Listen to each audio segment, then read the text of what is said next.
ಗೌರವಾನ್ವಿತ ಮುಖ್ಯಮಂತ್ರಿಗಳಂತ ಸಿದ್ದರಾಮಯ್ಯ ಸಾಹೇಬ್ರೆ, ಪಕ್ಷದ ಕಾರ್ಯಾಧ್ಯಕ್ಷಗಳಂತ ಸಂಸತ್ ಸದಸ್ಯರಂತ ಜಿ.ಸಿ. ಚಂದ್ರಶೇಖರ್ ಅವರೇ, ಹಿರಿಯ ನಮ್ಮ ಗ್ಯಾರಂಟಿ ಸಮಿತಿ ಅಧ್ಯಕ್ಷರಂತ ಎಚ್.ಎಂ. ರೇವಣ್ಣವರೇ,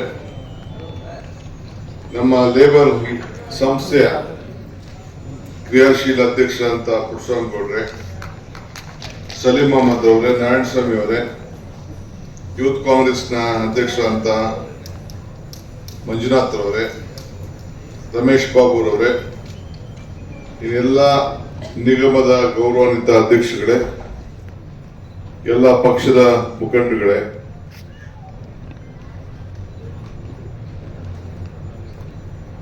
ಎಲ್ಲ ಕೆಪಿಸಿಸಿ ಎಲ್ಲ ಹಿರಿಯ ಪದಾಧಿಕಾರಿಗಳೇ, ಕಾರ್ಮಿಕ ಬಂಧುಗಳೇ, ಈ ದೇಶದ ಆಧಾರ ಸ್ತಂಭದ ಪ್ರಜಾಪ್ರಭುತ್ವದ ವ್ಯವಸ್ಥೆಯಲ್ಲಿ 4 ಪಿಲ್ಲರ್ಗಳು ಹೇಗಿದೆಯೋ ಹಂಗೆ ಸಮುದಾಯ ಬದುಕಬೇಕಾದ್ರೆ ಈ 4 ಪಿಲ್ಲರ್ಗಳು, ಒಂದು ಕೃಷಿಕ, ಕಾರ್ಮಿಕ, ಶಿಕ್ಷಕ, ಸೈನಿಕ, ಈ 4 ಜನ ಇದ್ರೆ ನಮ್ಮ ದೇಶವನ್ನ ಎಲ್ಲಾ ರೀತಿ ಸಂಪತ್ತಿಂದ ಕಾಪಾಡಲಿಕ್ಕೆ ಸಾಧ್ಯ ಅಂತ ಹೇಳಿ ನಮ್ಮ ಹಿರಿಯ ನಾಯಕರುಗಳೆಲ್ಲ ಇಡೀ ವಿಶ್ವದಲ್ಲೇ ದೊಡ್ಡ ಚರ್ಚೆ ನಡೆಸಿ ಈ ಪವಿತ್ರವಾದಂತ ದಿನ ಕಾರ್ಮಿಕ ದಿನಾಚರಣೆ ಅಂತ ಹೇಳಿ ಇವತ್ತು ನಿಗದಿ ಮಾಡಿ ನಮ್ಮ ರಾಜ್ಯದಲ್ಲಿ ಸರ್ಕಾರದ ರಜಾ ಕೂಡ ನಾವು ಘೋಷಣೆ ಮಾಡಿ ಅವ್ರಿಗೆ ಗೌರವನ ಸಲ್ಲಿಸಬೇಕು ಅಂತ ಹೇಳಿ ನಿಮ್ಮ ದುಡಿಮೆಗೆ ಗೌರವ ಕೊಡಬೇಕು.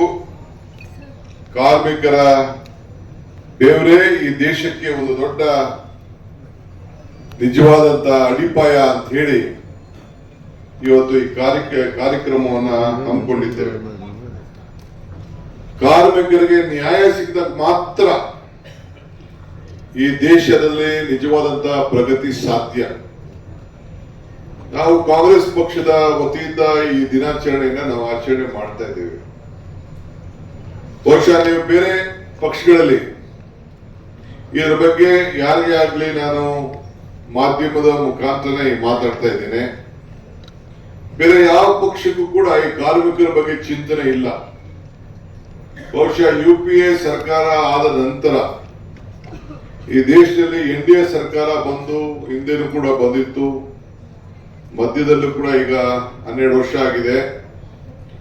ಒಂದು ಸಣ್ಣ ಕಾರ್ಮಿಕರ ಬದುಕಿನ ಬಗ್ಗೆ, ಕಾರ್ಮಿಕರ ಜೀವನ ಬದಲಾವಣೆ ಮಾಡಕ್ಕೆ, ಕಾರ್ಮಿಕರ ರಕ್ಷಣೆ ಮಾಡಲಿಕ್ಕೆ ಒಂದು ಕಾಯ್ದೆ ಕೂಡ ಇವತ್ತು ತರಕ್ಕೆ ಸರ್ಕಾರಗಳ ಕೈಲಿ ಆಗ್ಲಿಲ್ಲ. ಅಂದ್ರೆ ಯಾರು ಈ ದೇಶವನ್ನ ಕಟ್ಟಿದ್ದಾರೆ, ಯಾರು ಈ ದೇಶದಿಂದ ನಾವೆಲ್ಲ ಕಾರ್ಮಿಕರ ಬೆವರದಿಂದ ನಾವು ಬದುಕ್ತಾ ಇದ್ದೇವೆ, ಅದರ ಬಗ್ಗೆ ಗೌರವ ಕೊಡುವಂತ ವ್ಯವಸ್ಥೆಗೆ ಈ ಸರ್ಕಾರಗಳು ಹೋಗ್ಲಿಲ್ಲ. All wealth is the product of labour. ಅಂದ್ರೆ ಪ್ರತಿಯೊಂದು ಸಂಪತ್ತು, ಮನೆ ಕಟ್ಟೋನಿರ್ಬೋದು, ರಸ್ತೆ ಮಾಡೋನಿರ್ಬೋದು, ಪ್ರತಿಯೊಂದು ನಾನು ಈಗೇನು ಎಲ್ಲ ಹಗ್ಗಗಳಲ್ಲಿ ಮಾತಾಡಿದೆ, ಎಲ್ಲ ಸಂಪತ್ತು ಕಾರ್ಮಿಕರ ಫಲದಿಂದವೇ ಈ ದುಡಿಮೆ ಆಗಿದೆ ಅನ್ನೋದ್ರಲ್ಲಿ ಯಾವ ತರದ ಸಂಶಯ ಕೂಡ ಇವತ್ತು ಬೇಡ. ಸೊ ದಿ ಫ್ಯೂಚರ್, ನಮ್ಮ ಭವಿಷ್ಯ ನಿಮ್ಮ ಮೇಲೆ ನಿಂತಿದೆ. ನೀವೇ ನಮ್ಗೆ ಅಡಿಪಾಯ. ನಿಮ್ಮನ್ನ ರಕ್ಷಣೆ ಮಾಡಲಿಕ್ಕೆ ಕಾಂಗ್ರೆಸ್ ಸರ್ಕಾರ ಯಾವಾಗಲೂ ಕೂಡ ಇಂಥ ಕಾರ್ಯಕ್ರಮಗಳನ್ನ ಚಿಂತನೆ ಮಾಡಿಕೊಂಡು ಇದೆ. ಆದ್ರಿಂದ ನೀವು ಏನ್ ಮಾಡ್ತೀರೋ ಅದರ ಮೇಲೆ ನಮಗೆ ಭವಿಷ್ಯ ಇವತ್ತು, ಈ ದೇಶದ ಭವಿಷ್ಯ, ಈ ಜಗತ್ತಿನ ಭವಿಷ್ಯ ಇವತ್ತು ರೂಪಿಸಿದೆ. ದೇಶದ ಅಭಿವೃದ್ಧಿ ನಾನು ಹೇಳ್ದಂಗೆ ಒಂದ್ ಕಡೆ ರೈತ, ಒಂದ್ ಕಡೆ ಕಾರ್ಮಿಕ, ಒಂದ್ ಕಡೆ ಶಿಕ್ಷಕ, ಇನ್ನೊಂದ್ ಕಡೆ ರಕ್ಷಣೆ ಮಾಡಲಿಕ್ಕೆ ಸೈನಿಕ, ಎಲ್ಲ ಒಂದು ನಾವೆಲ್ಲ ಸೇರಿ ಕೆಲಸ ಮಾಡಬೇಕು. ಈಗ ಕೆಲವರೆಲ್ಲ ನೀರಿನಲ್ಲಿ ಸ್ನಾನ ಮಾಡ್ತಾರೆ, ಆದ್ರೆ ನೀವು ಬೆವರಿನಲ್ಲಿ ಸ್ನಾನ ಮಾಡ್ತೀರಿ, ನೀರಲ್ಲಿ ಸ್ನಾನ ಮಾಡಿ ಬಟ್ಟೆ ಹಾಕೊಳ್ಬಹುದು, ಆದ್ರೆ ಬೆವರಿನಲ್ಲಿ ಸ್ನಾನ ಮಾಡಿ ನೀವು ಇತಿಹಾಸವನ್ನ ಬದಲಾವಣೆ ಮಾಡುವಂತ ಶಕ್ತಿ, ಸಂಕಲ್ಪ, ಶ್ರಮ ಇದು ನೀವು ಮಾಡ್ಕೊಂಡು ಬಂದಿರಿ. ಇದನ್ನ ಸಂತ ಸೇವಲಾದರು ಕೂಡ ಈ ಮಾತನ್ನ ನುಡಿದಿದ್ದು ನನಗೆ ನೆನಪು ಬರ್ತಾ ಇದೆ. ಸೊ ಇವತ್ತು ಜಾತಿ ಧರ್ಮ ಇಲ್ಲಿ ಯಾವುದು ಇಲ್ಲ. ಇಲ್ಲಿ ಕಾರ್ಮಿಕರ ಒಂದು ವರ್ಗ, ಕಾರ್ಮಿಕರದೇ ಒಂದು ಜಾತಿ, ಎಲ್ಲಾ ಜಾತಿಗೂ ಕೂಡ ಮೀರಿಸಂತ ಇದೊಂದು ಜಾತಿ ಈ ಬೆವರಿನ ಜಾತಿ, ಇದು ಶ್ರಮದ ಜಾತಿ. ಸೊ ಎಲ್ಲಿ ಶ್ರಮ ಇದೆಯೋ ಅಲ್ಲಿ ಫಲ ಇದೆ. ಸಿದ್ದರಾಮಯ್ಯರ ನೇತೃತ್ವದ ಸರ್ಕಾರ ಕೂಡ ರಾಹುಲ್ ಗಾಂಧಿಯವರ ಮಾರ್ಗದರ್ಶನ ಮೇಲೆ ಇವತ್ತು ಗಿಗಿ ವರ್ಕರ್ಸ್ ವಿಚಾರದಲ್ಲಿ 5-6 ಬಾರಿ ನಾವು ಚರ್ಚೆ ಮಾಡಿದ್ವು. ಭಾರತ್ ಜೋಡೋ ಸಂದರ್ಭದಲ್ಲಿ ರಾಹುಲ್ ಗಾಂಧಿ ಅವರು ಕರೆಸಿ ಚರ್ಚೆ ಮಾಡಿದ್ರು, ದೆಹಲಿಯಲ್ಲಿ ಕರೆಸಿ ಚರ್ಚೆ ಮಾಡಿದ್ರು, ಸಂತೋಷ್ ಲಾಡ್ನ, ಪ್ರಿಯಾಂಕ್ ಖರ್ಗೆ ಅವ್ರನ್ನ, ಮುಖ್ಯಮಂತ್ರಿಗಳನ್ನ, ಬೇರೆಯವರೆಲ್ಲ ನಮ್ಮನ್ನೆಲ್ಲ ಕರೆದು ಬೇಕಾದ್ರೆ ಚರ್ಚೆ ಮಾಡಿದ್ರು. ಚರ್ಚೆ ಮಾಡಿ ಮಾರ್ಗದರ್ಶನ ಕೊಟ್ಟರು. ಆ ಮನೆಗೆ ಹೋಗಿ ತಲುಪೋನು ಶ್ರಮ, ಟೈಮು, ಅವನ ಆಧಾರ ಇವೆಲ್ಲ ಕೂಡ ಆಲೋಚನೆ ಮಾಡಬೇಕು ಅಂತೇಳಿ ಒಂದು ದೊಡ್ಡ ಸಂಘಟನೆಗಳು, ದೊಡ್ಡ ದೊಡ್ಡ ಸಂಸ್ಥೆಗಳು, ಇಂಟರ್ನ್ಯಾಷನಲ್ ಸಂಸ್ಥೆಗಳು ನಮ್ಗೆ ಆ ಬೆಲೆಯನ್ನ ನಿಗದಿ ಮಾಡಿದ್ರೆ, ಕೂಲಿ ನಿಗದಿ ಮಾಡಿದ್ರೆ, ಅವ್ರಿಗೆ ರಕ್ಷಣೆ ನಿಗದಿ ಮಾಡಿದ್ರೆ, ಇನ್ಸೂರೆನ್ಸ್ ಮಾಡಿದ್ರೆ, ಪೆನ್ಷನ್ಗಳು ಕೊಟ್ರೆ ನಮ್ಮ ಆದಾಯಕ್ಕೆ ಕಡಿಮೆ ಆಗ್ತದೆ ಅಂತೇಳಿ ಬೇಕಾದಷ್ಟು ಒತ್ತಡವನ್ನು ತಂದ್ರು. ಆದ್ರೆ ಆ ಒಂದು ಸಂಸ್ಥೆಗಿನ್ನ ಇದನ್ನ ದುಡಿತಾ ಇರುವಂತಹ ಕಾರ್ಮಿಕರ ಭವಿಷ್ಯ ಮುಖ್ಯ ಅಂತೇಳಿ ನಾವು ಒಂದು ದೊಡ್ಡ ತೀರ್ಮಾನ ಮಾಡಿ ಅದಕ್ಕೆ ಕಾನೂನು ಮುಖಾಂತರನೇ ಶಕ್ತಿಯನ್ನು ಕೊಡಬೇಕು ಅಂತೇಳಿ ನಾವು ಯಾವ ಆದೇಶನೂ ಮಾಡಲಿಲ್ಲ. ನಮ್ಮ ಅಮೆಂಡ್ಮೆಂಟೇ ತಂದೆ ನಿಮ್ಗೆಲ್ಲ ರಕ್ಷಣೆ ಮಾಡುವಂತ ಕೆಲಸವನ್ನ ಇವತ್ತು ನಾವು ಮಾಡ್ಕೊಂಡು ನಾವು ಬರ್ತಾ ಇದ್ದೀವಿ. ಸೊ ಅದರಿಂದ ಕಾಂಗ್ರೆಸ್ ಪಕ್ಷ ಇವತ್ತು ನಿಮ್ಮ ಪುರಸ್ವಾಮಿ ಗೌಡರ ನೇತೃತ್ವದಲ್ಲಿ ಒಳ್ಳೆಯ ಸಂಘಟನೆಗಾರರು, ನನಗೆ ಅವರ ಎಲ್ಲ ಜಿಲ್ಲಾಧ್ಯಕ್ಷಗಳು, ಪದಾಧಿಕಾರಿಗಳು ನಾನೆಲ್ಲ ಗಮನಿಸ್ತಾ ಇದ್ದೇನೆ.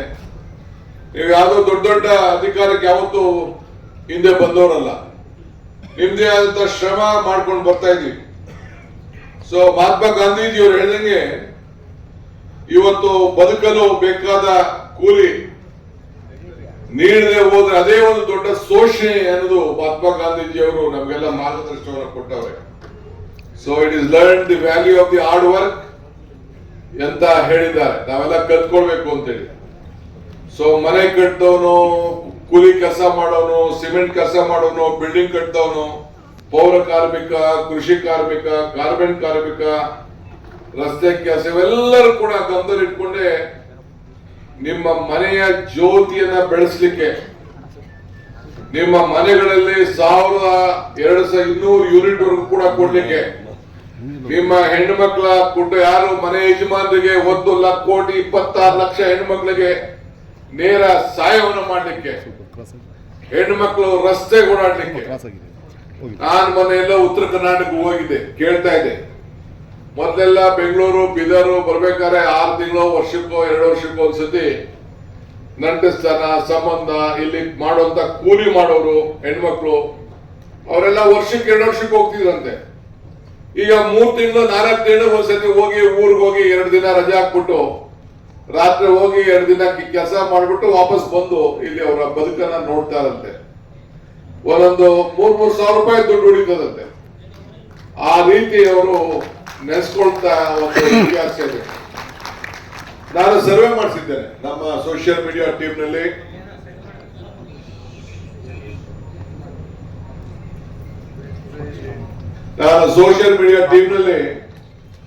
ಒಂದು ಸರ್ವೆ ಮಾಡಿಸಿದ್ದೇನೆ. ಸರ್ವೆ ಅಂದ್ರೆ ಯಾವ ರೀತಿ ನಮ್ಮ ಗ್ಯಾರಂಟಿಗಳಿಂದ ಬದುಕು ಬದಲಾವಣೆ ಆಗಿದೆ ಅಂತೇಳಿ. ವಿಶೇಷವಾಗಿ 6-7 ಸಾವಿರ ರೂಪಾಯಿ ಒಂದೊಂದು ಕುಟುಂಬಕ್ಕೆ ಸರಾಸರಿ 5,000 ರೂಪಾಯಿ ಅಷ್ಟು ಇವತ್ತು ಅನುಕೂಲ ಆಗ್ತಾ ಇದೆ. ಇವತ್ತು ಗ್ಯಾಸ್ ಬೆಲೆ ಹೆಚ್ಚಿದ್ದಾರೆ, ಗ್ಯಾಸ್ ಬೆಲೆನ ಇವತ್ತು ಹೆಚ್ಚಿದ್ದಾರೆ. ನೀವೆಲ್ಲ ಗಮನಿಸಿದ್ದೀರಿ ಗ್ಯಾಸ್ ಬೆಲೆ ಬಗ್ಗೆ ಇವತ್ತಿಂದ ಹೆಚ್ಚಿಗೆ ಆಗಿದೆ. ಈಗ ನಿನ್ನೆ ಎಲೆಕ್ಷನ್ ಇತ್ತು, ನಿನ್ನೆವರೆಗೂ ಮಾತಾಡಲಿಲ್ಲ ಅವರು. ಯಾವ ಪಕ್ಕ ರಾಜ್ಯಗಳ ಜೊತೆ ಪಕ್ಕದ ದೇಶಗಳ ಜೊತೆ ಪಕ್ಕದ ದೇಶಗಳ ಜೊತೆ ಒಂದೊಂದು ರಾಜ್ಯ ಇದ್ದಷ್ಟು ದೇಶಗಳಿವೆ.